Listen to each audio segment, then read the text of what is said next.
A very good morning to all my dear students, and I welcome you all back to your English classes. So students, in our recent classes we have started with a new chapter, that is chapter 14 of your literature book called The Sunken Treasure, right? So today we are going to discuss first part of the chapter. But before starting, I want you all to please keep in mind those three things, which are like, share and subscribe the channel so that you all can instantly get all the updates about the video. Apart from this, I have already explained you about your work from this chapter to be done in the notebook. So I expect all of you to complete your work on time. Okay, let's get started.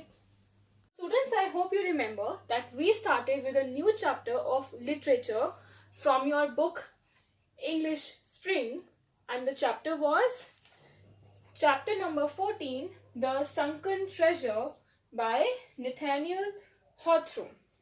Students, first of all, I want you all to keep in mind that the chapter has been divided into three parts, right? The chapter has been divided into three parts, and today we are going to discuss about a few parts of the story, right? So talking about part 1 of the story. Before getting into the story, I want all of you to just keep in mind that today we are going to talk about a sunken treasure. A treasure that sank because of any mishappening that happened with the ship shipping in the water, right? So this is one of those treasure that maybe sank and is still present inside the water, under the water, and how that treasure would be found by a person and his team, right? So the main character in the story, or the character around which the story is going to revolve, is Captain William Phips. I repeat, the name of the main character of the story is Captain William Phips. Now students, first part of the story is going to tell us about the basic things about Captain William Phips' life. Also, we will get to know that how Captain William Phips became captain of a ship and became a person who looked towards that sunken treasure, right? So talking about his life, his background, Captain William Phips survived, or actually he lived in a province of USA called Maine, right? This is an area, this is a province in northeast part of USA. As a child, because he belonged to a poor family and obviously didn't have much money to survive, therefore he did not know how to write until he grew old.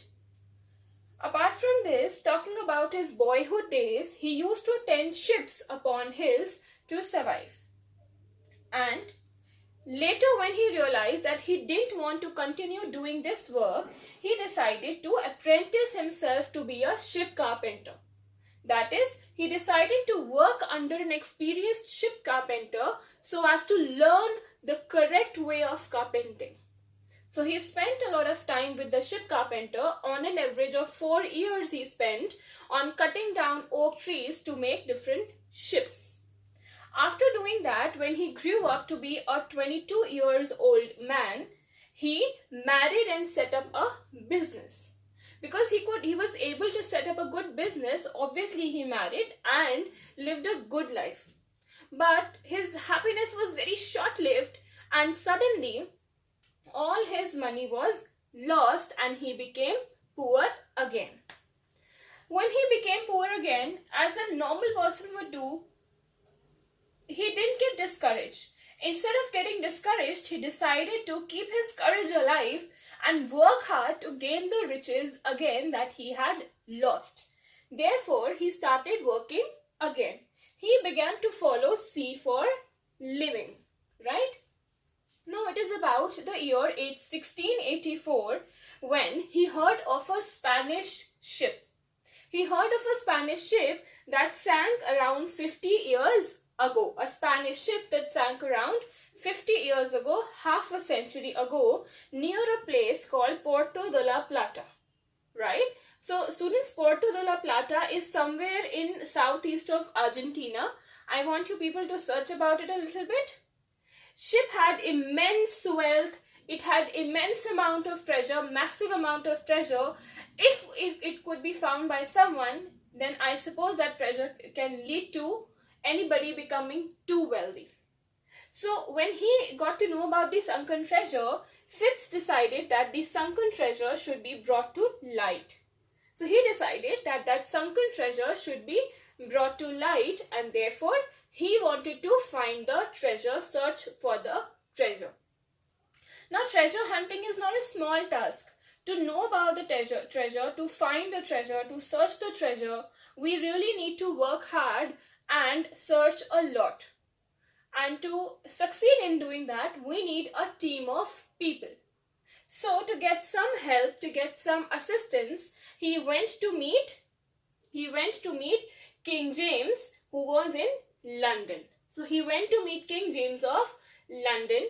When he went to meet King James of London and told him about the sunken treasure that he was aware of, the king decided that it could be a great opportunity for him to get the treasure and increase his wealth. Therefore, he decided to appoint William to be the captain of the vessel, that is the ship, called Rose Algier. Remember students, the name of that ship is Rose Algier. Fine. He carried 18 guns and 95 men along with him, and this is how he became Captain Phips of the English Navy. So this sums up part 1 of the story. Okay students?